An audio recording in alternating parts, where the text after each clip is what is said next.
So thank you so much for joining us this afternoon. For those of you who don't know, my name's Kayleen Harrington. I recently joined the Norfolk Chamber of Commerce, and I'll be looking after their full event offering moving forwards. So I hope you're enjoying our July offering of webinars, and thank you so much for attending. I've put the events link in the chat function, so feel free to view this after the webinar and book on any. They're completely free to attend. One of the costliest pursuits a business can undertake is the search for more customers. From entrepreneurial beginnings through to established businesses, many are naturally drawn to these exciting exercises. What if we could increase our revenues without the need to dramatically increase conversion costs or overheads? What is more, we can do it without taking any unnecessary risks. In this 1 hour webinar, James Adams, lead consultant at Accela, will look through simple tools that will help any business leverage their current opportunities and de-risk future endeavours. You're welcome to ask questions during the presentation. There'll also be a live Q&A afterwards. So please use the Q&A function when you have a question. James, over to you. Thanks so much, Kayleen, sorry. And yeah, what a great intro. I don't know who wrote that, but it was absolutely perfect. I totally didn't steal it. So yeah, there was a lot of business talk in that. And one of the things I'm actually going to try and do in this presentation is not wrap it up in the general business terms that you hear. So if anyone has any questions about those business terms, please feel free to ask, because it's one of those things that you have to use sometimes, I think, and probably should try and get away from where we can. So yeah, today we're going to look at how can we increase revenue through customer segmentation. We're going to do this in a very broad way. So we're going to look at from the very humble beginnings of a startup, and then also through the eyes of a business maybe trading a little bit longer. So that's generally the overview of the presentation today. But introduce yourselves to Accela and what we do, and myself and what I've done and why I feel that we can talk about this kind of thing. Market segmentation, take it right back. What do we mean by market segmentation? What is it and what we're hoping to achieve? I'm going to start off with that segmentation 101. So I'm a startup. What do I need to do? How do I go about segmentation? What does it mean? How is that going to drive value and reduce my risk? I'm going to keep coming back to risk. We're going to keep coming back to risk. Market penetration. How do we then maximize returns from what we have? So this is looking at more established businesses and just some of the data points they can look at, how they can re-segment their business and try and drive some gains through that. Then we're going to come back to the Ansoff Matrix, which we'll talk about in market segmentation. What do we mean?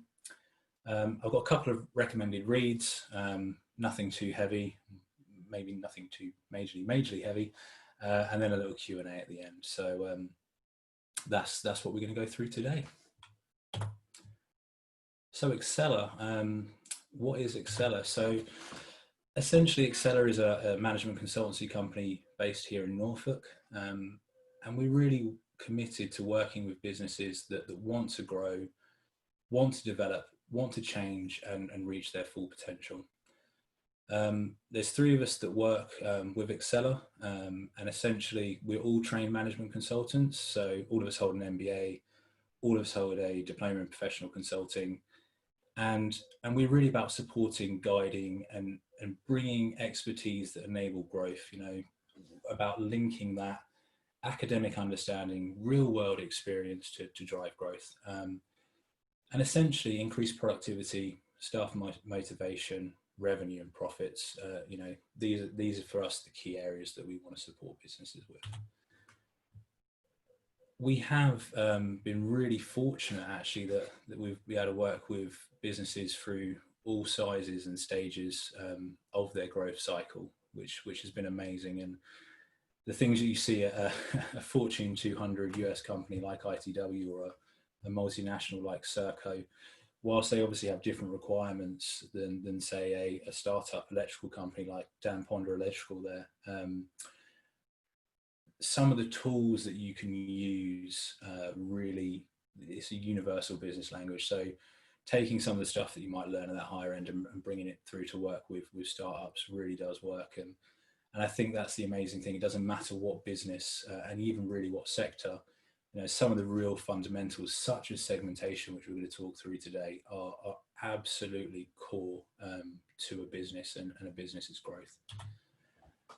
So just a little bit about me, the bit that most people would say I love to talk about, but maybe not so much, I don't know. Education background, A-level, degree level, postgraduate, studied my MBA here at the UEA, my diploma in professional consultancy here at the UEA as well. Fantastic business school.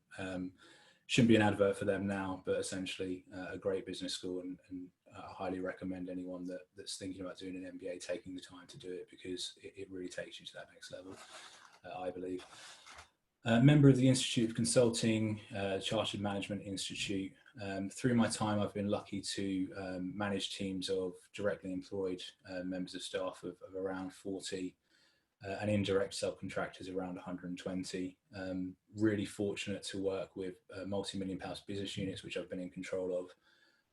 Commercial lead on some amazing corporate contracts, and yeah, I'm lucky enough to be a director and a management team member of 3 Norfolk-based businesses. So lots of experience, and essentially in all of those roles, market segmentation has driven, the growth of those businesses. As I keep saying, this really is some foundational stuff that we're going to be talking about that can really help grow a business. More importantly, huge Norwich City fan and a pinball enthusiast, which normally raises some eyebrows. But yeah, that's a fun hobby to be in. So let's get into it. Let's talk about market segmentation and what we mean. So most people will get this top answer here when they try and talk about market segmentation. Again, this is the standard business response, right? Is market segmentation is a marketing term that refers to, I'm already bored, aggregating buyers into groups or segments with common needs and who respond similarly to a marketing action. Market segmentation enables companies to target different categories of consumers who perceive the full value of certain products and services differently from one another. Really, what does segmentation allow us to do? It means we can identify potential groups within a market that are relevant to our business, right? So when I say identify, that doesn't necessarily mean that these are the ones we want to go with. We just get an understanding of what the landscape looks like. Then from that understanding, we can choose who our ideal customers are. One of the biggest mistakes, and we'll talk about this in the entrepreneurial and startup level, is saying, I've got 20 segments and actually I want to target all of them. No, you can't. Your value proposition won't be aligned to. And we'll talk about all of that a little bit later. But segmentation is about identifying and choosing. Once you've chosen, demonstrating how you're the right fit for them. And demonstration involves communication and conversion. And then ultimately, as a business grows, as a business develops, we're going to talk about how do we drive business change based on this segmentation to excel and continue that growth and reduce overheads, et cetera, et cetera, et cetera. So that's the main way that I talk about market segmentation. A lot of people ask is when's the right time to do market segmentation? And I think that kind of infers that market segmentation in itself is a non-iterative process. And I think that's probably one of the biggest downfalls of businesses, that most startups will say, I've done my market segmentation. And then those segmentations hold true forever. And that's just not the case. It is genuinely an iterative process. It's not the same process for each stage of a business. And that's why I've tried to split it up here and say, actually, we've got 2 types of market segmentation. So when we're in foundational startup, the things that kind of go either side of that is, what's my value proposition? What is my business doing? Then we look at the markets, and then we drive the marketing and business ops off the back of those 2 fundamental and foundational parts of a business. And that's generally how most businesses will work. In the tech sector, potentially the segmentation might come first, but to keep it simple, let's look at it this way, for the sake of the presentation and the time that we have. That's your foundational. I've just started my business. Once a business sort of has been going for a year and is generally considered viable, what we should be doing as part of that iterative process is what I've termed here market segmentation plus. And essentially that action should drive for your annual plan, your marketing strategy, your org management, process re-engineering, your go-to-market strategy, and new product development, all off the back of that market segmentation plus. And again, further afield, it'll drive your LRP, your long-range plan of, okay, do we need to have some diversification? Do we have some succession and gap planning around our org management? And do we have some process innovation that we need to do based on this defined market segmentation? So in summary, again, just to really re-emphasize this, segmentation isn't a do it and leave it thing. It should be an iterative process within the business. So that's the way that I see it. So what are the rules of segmentation? How do we, when we're looking at trying to put all of our customers into a bucket that we could potentially use as a grouping of customers that would buy our products, what do we need to ensure that we do when we're putting these people into those buckets? Well, firstly is they have to be identifiable. So we'll talk a little bit more about these identifiable traits in a minute, but essentially, are there some demographics they use? What's their usage behavior? What actually helps us to say, okay, that is segment A or segment B. One of the other things is making them substantial. And that's a big issue that I've seen is some people take segmentation down to the nth point, and they're such a niche segment that actually, you can't market to them because they're not big enough. Or if you did and you marketed really well, you get such a small amount of sales for your effort that it's just not worth it. So we have to make sure that our segments are certainly substantial enough to worth investing your time and effort into going after. Sounds obvious, accessibility. You have to be able to get to these customers, right, or to this segment. So for example, young people, if we're in a B2C environment, how do we access them through things like Twitter or Tumblr, etc. The how you access is after the segmentation, but you have to be keeping it in your mind of, can I get to this segment? Can I actually put forward my value proposition and my offering? Because if you can't, there's no point in highlighting them as a segment. Is it stable? So I was speaking to a friend about this the other day, for example, on trying to market to 35-year-old collectors of fidget spinners. Is that a stable market that's going to be here in 5 years? Potentially not, or even just a year, right? So how can we make sure that segment is going to be stable? Even though it is an iterative process, we want to make sure that segment and the effort we put into it is still going to be there. Differentiable. So essentially, if I've got all of these segments, they may have similar needs, but are they different from each other? Because otherwise we've just got the same segment twice. And again, actionable. So there's an example in the link here from HBR of a US insurance company.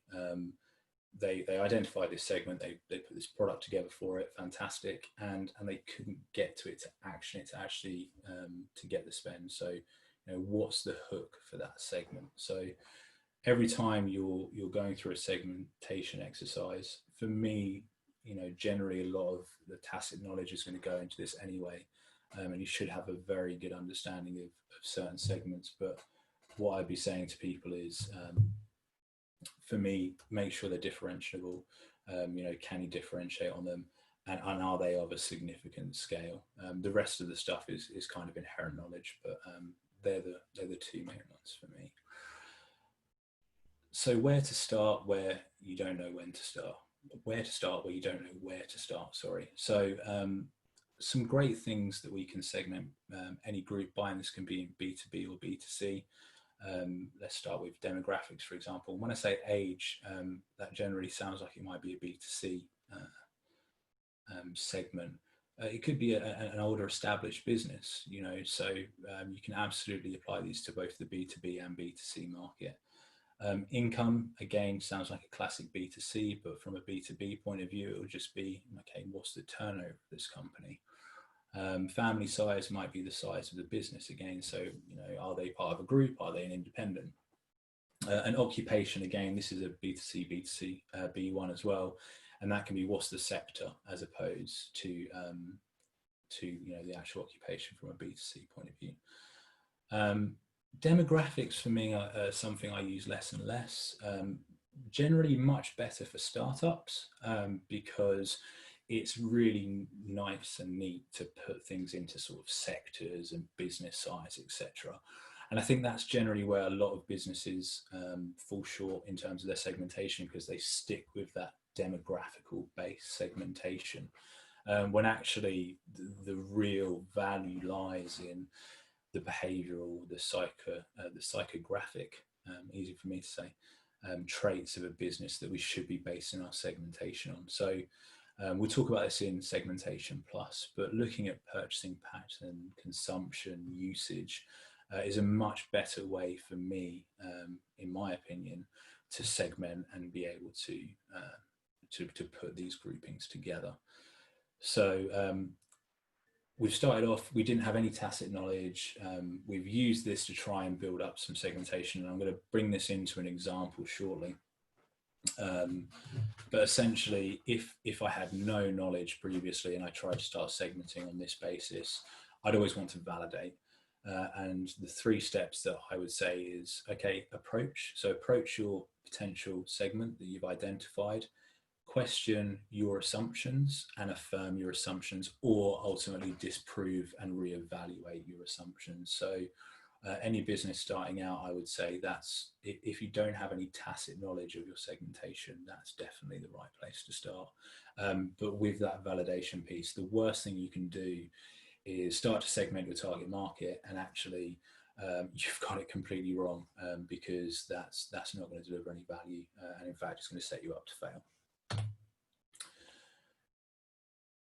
So I'd like to talk a little bit about how this affects risk profiling, and again, this is just the preface to some examples we're gonna go through shortly.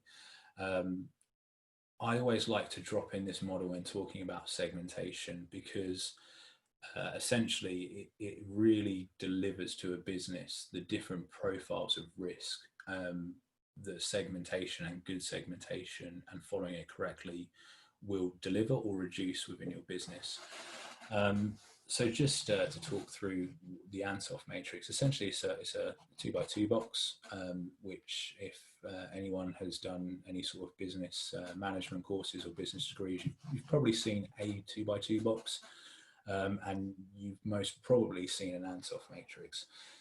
So essentially it's just a really nice way of quantifying as a business, if I've got my existing customers and my existing product base, I know this market, right? I know what's going on here.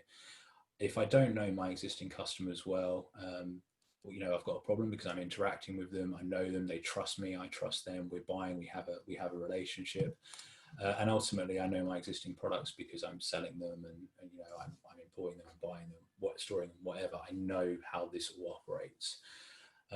And the least risky thing that any business can do is sell more products to their existing customers, because they have no overhead increase. Essentially, you should have the staff that's already, you know, communicating with these customers. I'm not having to go out and validate and test new products. I'm not buying products in that maybe won't sell. All of this stuff here in the market penetration piece here is really low risk, because I know it. All businesses generally have to start here with market development, right? Again, tech being a little bit different, but generally I know my product, I know my value proposition, or certainly for this piece we've worked that out. So what I'm looking for is new customers. So how do we de-risk that using segmentation? Essentially what we're saying is we're going to take our existing products, we know the value of that, we know our value proposition, and we're not going to try and go after the whole of the market. all of this piece here, we're going to try and go after a certain segment of it. So instead of going after this whole risky piece here, we're going to cut that down by segmenting and focusing on some key areas that are aligned to our existing value proposition, i.e. bringing it closer here and de-risking. The same with product development, and we'll talk a little bit about that. So essentially that is why when we talk about market segmentation, we are trying to keep the risk profile of the business as low as we can. And I think that's just a really neat and nice way of presenting that. So hopefully what we can do here is bring all of that business knowledge that we just talked about and relate it into something that's quite a bit more relatable, and hopefully there'll be some aha moments of some of the stuff we've just talked about a second ago there. So this is Fred. He's definitely a free image that you can find via Unsplash. I'm a big fan of 80/20 as well, and I didn't see this 80/20 mug previously until literally last night when I was going through the presentation again, so I like that. But anyway, we're going to assume that we know Fred's value proposition, okay, so we can define it to go through some segmentation stuff. So he's 10 years as an account manager for a large paper company. He's got an excellent supplier base and price of a low to mid quality paper and stationery supplies. And he's partnered with a national distributor to offer next day delivery on all products. Now, this is not in any way in depth, but again, this is just to prove a point. So we know the value proposition of the business. We've spent time working that out before we move on to the segmentation. So one potential segment that we'd be looking for in this type of business is small local shops. So what we're trying to do now is apply some of those pieces that we talked about earlier onto a segment. So small local shops, are they identifiable? You know, what's the scale? Are they going to move? Can we differentiate them between other ones? So here what we're saying is, yes, actually, so in terms of their purchasing habit, they're smaller batch orders, they have frequent deliveries due to stock limitations, they're lead time sensitive, heavily relationship management driven, tied to certain products, and an average spend of £600 a year. So when we're looking at actually segmenting into that, we've taken all of the things that we talked about earlier and put them into, this is a profile here for one type of segment. And we can look at some more. So essentially, if we're thinking about paper supply or office supplies, for example, you know, we know tacitly that there's office-based businesses, and then we can actually start to derive some information about them, such as, okay, what's their batch quantity, what's their delivery profile, what's their price sensitivity, you know, what's their interaction requirement, and again, you know, comparative from B to C being income, what's their average spend, so, you know, what can they spend with us essentially, and what does that profile look like? We talk about some factory and offices, again, just again a standard segmentation. The reason to go through this is we'll talk about how we apply them a little bit. So they were looking at large batch quantities, less frequent deliveries, quality of certain products important, but they're less price sensitive. They have a high level of account management requirement, and we think they have an average spend of around £2,500 per year. And here we talk about a corporate contract. So again, just some tacitly known information about those is, you know, large batch quantities, multiple frequent deliveries, a rigid ordering profiles to sites. So essentially they're going to be ordering the same thing again and again and again and again because of this corporate deal they've got.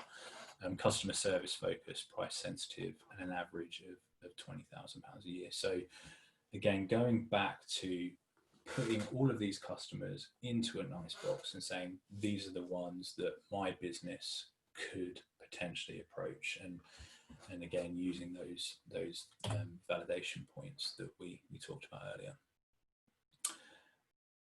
So the actual real focus of market segmentation is aligning your business, as we talked about earlier, to the customer's requirement of where you can create value. We've seen there a lot of different segments that all have different requirements, that doesn't necessarily, as I said earlier, mean that we have to serve them all. So what we're trying to look for now is we understand our USPs, our differentiating proposition. We understand our customers' requirements. Where are we driving this value? How are we going to serve them in a way that's going to create both us and them value? So essentially what we've done is we've taken some time just to literally sit down and write out, you know, what is my value proposition and how does my customer segment and their requirements overlap to deliver that value.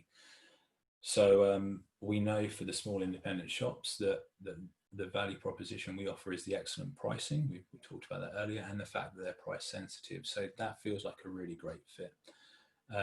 We know that Fred's got some great account management experience, and these guys are heavily relationship driven. So that's a really nice fit as well.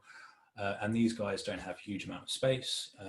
They require frequent deliveries, and therefore we can offer those next day deliveries. So again, what we're starting to do here is not only drive out where the value is created, but how we start to piece together when we're talking with these customers, what the creation of value looks like, because ultimately that's what the customer is interested in, isn't it? Is how do you create value for my business?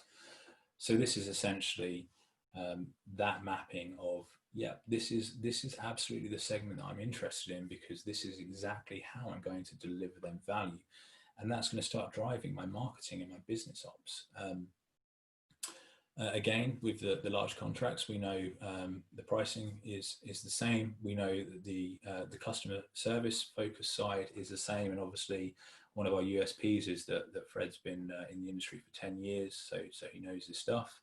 And again, the fact that they need multiple frequent deliveries, again, just really realigns the whole point of yeah, this is that segment, and this is how we drive that marketing. So again, when we talk about our marketing ops, you know, the channel of how we're going to create that value, it also drives our business ops as well. So for small independent shops, we'll be looking at, okay, can we go and do site visits? That's an operation to bring those customers in that's relevant to that segment. When we're setting up our website, for example, the language that we're going to be wanting to use for this segment, the small shops, will be much more about, you know, we understand your business, you know, we're here for you, we're always at the end of the phone, and probably some of the networking will be a lot more local, a lot more face-to-face of, you know, maybe attending a chamber event and saying, you know, by the way, we can do this, and we feel that this is our value proposition. The channel for the corporates is going to be much different, because we've seen that whilst they have a lot of the same values or a lot of the same value creation, the way that we interact with them is going to be much different. So generally large corporates, they're going to want to go through a tender process to find out about you through a tender process. The language that they're going to use is going to be a lot different. So for example, you will be talking about an excellent customer service, great on-time delivery, you know, all of those things that are probably more geared towards the corporate environment than the language that you'll be using on the small independent shops. And again, digital prospecting. So essentially what we've done here is we've highlighted a segment, we've talked about how we create value, and now what we're doing is saying, how do we use that value creation as a hook to drive different business ops? And absolutely, even as a startup, you know, these are the things that we should be doing. Going back to the Ansoff Matrix, what we've done here though is we've identified two segments that really fit our value proposition. But it's not just about the segments that you pick, it's also about the segments that you leave behind. So the reason we left behind the factories and said, look, we can't go out and try and be all things to all people, is the fact that we didn't feel with the value proposition we had at the time and what Fred had gone out and got was of a high quality product. And we knew that these factories wanted a really high quality product. And ultimately, if we spend our time chasing customers that have a different value profile than we do, we're not going to achieve, we might achieve some sales, but it's always going to be riskier sales because someone else in this market potentially can offer that value. And the same for the other sector here. The other segment is, you know, these guys are extremely price sensitive, and actually they don't require any account management. So if you've got a business that's running, you know, absolutely lean, literally just bringing product in, shipping it out, no account management overhead, etc., etc., etc., they're probably going to win. And we're going to spend a lot of time acquiring these customers to ultimately have someone else who may be able to deliver a better value proposition. So it's also about the ones that we leave behind. Again, this is stuff that most startups will probably go through. If you're looking for a really simple template on this, the Prince's Trust has one. Although it only talks about the market in one piece, you can use this page a few times over. I always find with segmentation, it's always really handy just to try and get something on paper. Again, iterate. You know, you don't have to get it right first time. And in fact, if you do get it right first time, you've probably not got it right. Is generally my experience. So how will segmentation, just market segmentation, grow revenue? It's targeting what your business is good at to customers who will value it. So you will grow your revenue simply by ensuring you're selling your product in the right place. It builds repetition and credibility in your defined value proposition. So if I'm going out and I'm trying to sell my services to everyone and anyone based on what I think they want, I kind of become a jack of all trades and a master of none. Whereas if I'm going after a certain segment, it's repeatable, it's aligned to what I know, and I can become a master at it. It maximizes the effectiveness of marketing spend. That's tangible and intangible. So I don't know what I mean by that, to be honest. It probably sounded great at the time, but essentially what we're doing here is we are spending the money. I think that's what I mean by that. We're spending the money in the right places and focusing solely on our target segments. But what we're also doing is not spending money in a less than fully committed way. It also, as I said, it creates brand recognition in your target segment. So for those two segments, the small shops and the large corporate contracts, you know, if I'm truly delivering that value over time, I'm going to get a much better reputation. And also ops improvements, as I talked about as well. So from the processes within the business. So we've looked at the startup. We're happy for Fred. He's been going for 10 years now. Definitely the same person. Beautifully photoshopped. I don't want to say photoshopped. PowerPointed onto his lovely new board. He's doing really well. And the difference is now we have customers, we have a good product line, and we have data. And data is super important to be able to do market segmentation plus. One of the biggest issues that we have is the non-iteration of this process within businesses. So many businesses have untapped market penetration potential within themselves that if people took a step back and actually re-segmented, they'd be able to release that potential of sales. So I genuinely created a small data set here. And essentially what most businesses will have is something like this. You know, it will tell you their customer name, their segment, their total sales, or if you haven't done segmentation at this point, you know, you can apply it over the top. And you know, this can be run, I've seen it run businesses on an Excel spreadsheet right the way through to an all singing, all dancing CRM. But ultimately, it's what you put into the data to cut it in a CRM that's important. So yeah, we've all seen data sets like this. So at the first cut, it looks like, actually, do you know what, Fred, your segmentation straight off the bat was great.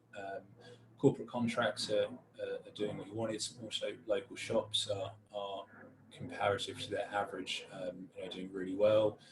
And it kind of feels from that yeah, you know, we've picked up some other sales from factory and offices and office-based businesses, as you would, but we haven't, although not necessarily targeted them, we've picked it up. And it kind of feels like, you know, most people look at that and say, well, yeah, you know, we've got a segmentation, right? Corporate contracts are big contracts and they're spending a large amount of average money with us. That's fine. And small local shops are spending more than we thought, but, you know, they're still right. So everything's fine. You know, our segments are definitely right. That all makes sense. Great. And a lot of people say at the end of the year, we do resegment, you know, so I've just done a simple 80-20 here. And I don't have time to describe what an 80-20 is, but if anyone wants to find out about how 80-20 works or can work within their business, please get in touch because it's a super powerful tool. But what generally will happen is someone will go, well, you know, Shopco 14, you know, they're spending £24,000, so we're now starting to treat them like a corporate contract. We do segmentation, so it's fine. If you're doing segmentation like that, generally it can work, but I would say cut a deeper dive and see what you could do. If you're completely comfortable with your segmentation as it is, one of the best ways to straight off the bat just improve some revenue in your business is to cut a balanced scorecard. I don't recommend just going straight into this. I recommend re-segmenting, which I'll talk about in a second. But essentially, if we know a segment behaves in a certain way, surely everyone within that segment should behave that way. So what we can start to draw out is saying, okay, well, this customer type buys all of these products. On average, they'll buy this amount. So that's what that segment looks like. If within that segment, you can pull out someone such as corporate contract 14 and see actually, they don't buy any biro pens. Why are they not buying biro pens when the average from that segment is £3,000?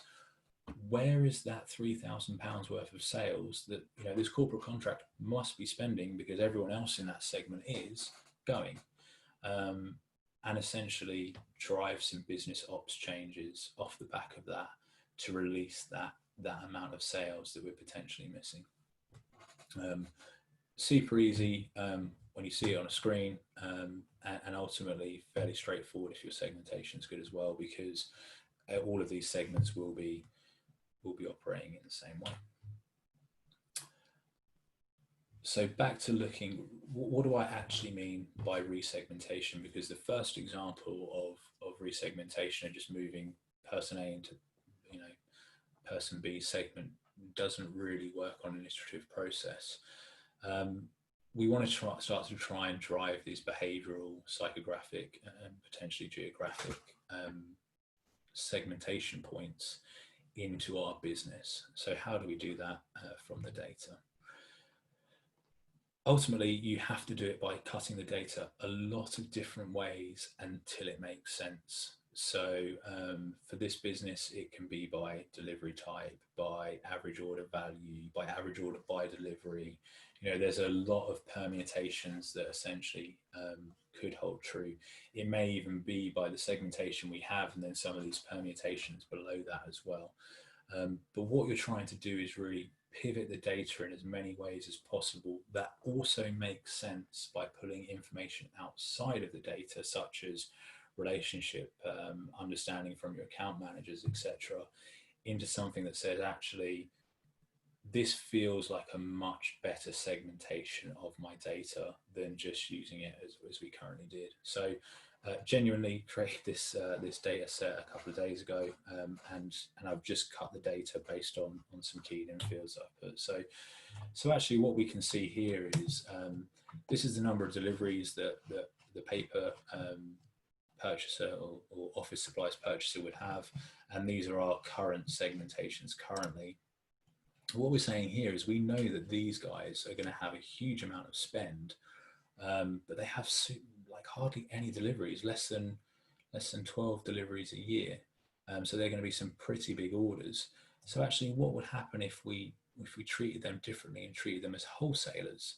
You know, with that segmentation, can we deliver different value proposition? Can we re-engineer our operations? Can we change our org structure to support looking at them as wholesalers as opposed to a corporate contract? And again, I know this is a very top level view, but obviously just wanted to try and make it as easy as possible for a presentation.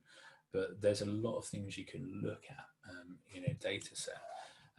What we'll probably say here is actually, these guys here, whilst yes, they're corporate contracts and factories, they have almost a key account element to them, because we know some of their purchasing behaviors, etc., etc. So going forward, we can actually re-segment them as key accounts, and then what would the business look like off the back of calling them key accounts. These factory and offices, office-based businesses and local shops, what happens if we just manage them as classic accounts in the way we always have? Because ultimately the amount of orders they're placing and also their inherent purchasing behaviors. But then also this bit down here, the small local shops are only placing up to 12 orders a year. Is it viable for us as a business to have an account manager associated with them constantly? Could we just push them onto online only? Potentially there's some risk in doing that, but ultimately it's something as a business we can start to look at our cost base and say, actually, is it viable just to manage this segment in the way that we are currently going forward? So just a few points on segmentation plus, really. One, cut the data. And the reason is that the first way you review the data is probably wrong. It's probably not actually moving to point two, the fact that there is no exact right answer. There's probably some better fits within your data that you aren't seeing off of the first cut.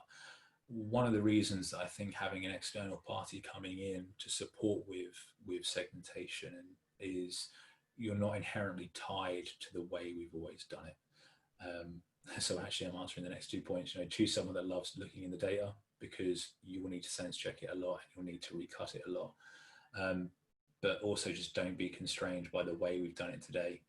There's a famous saying that says, if you keep doing what you've always done, you'll get the same results you always have.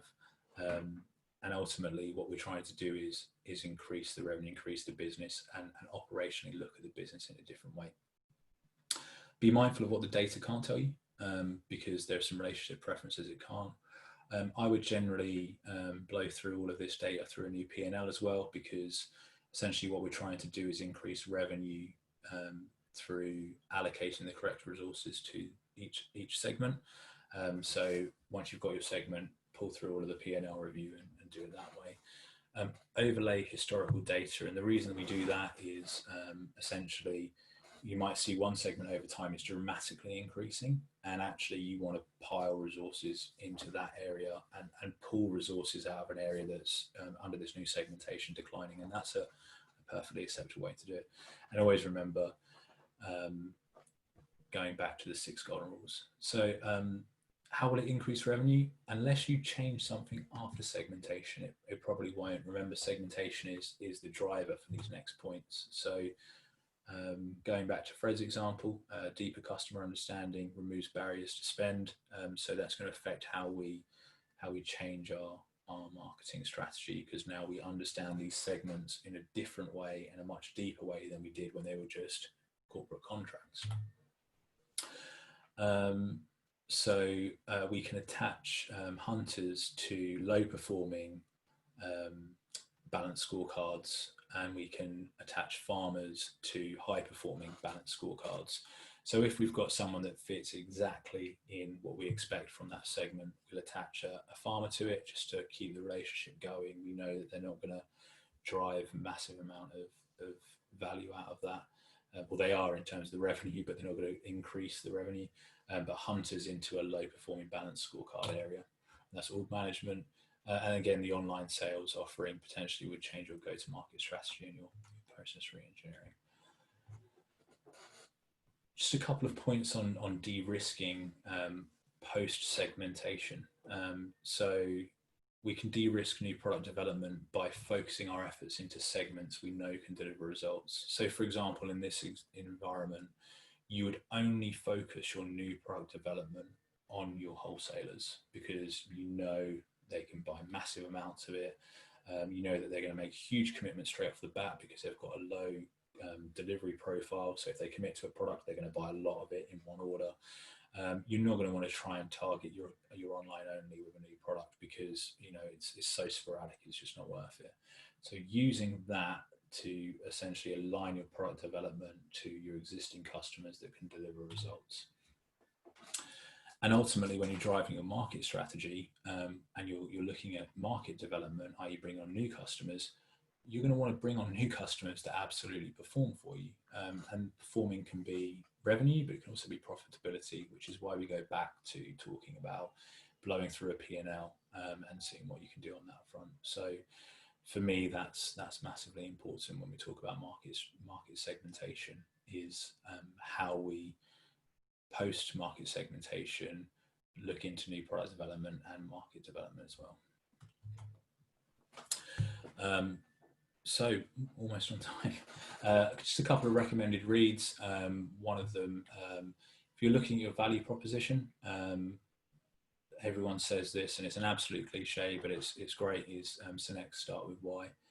And ultimately New Venture Creation by, this is a book that actually was given to me on my MBA, but it's a really good framework, and it talks about bringing all of these elements together in quite a structured way. So I definitely look at that.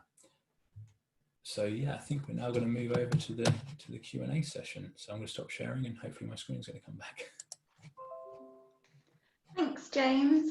Just a reminder, if anyone's got any questions, pop them in the Q&A. We have got one that was pre-submitted.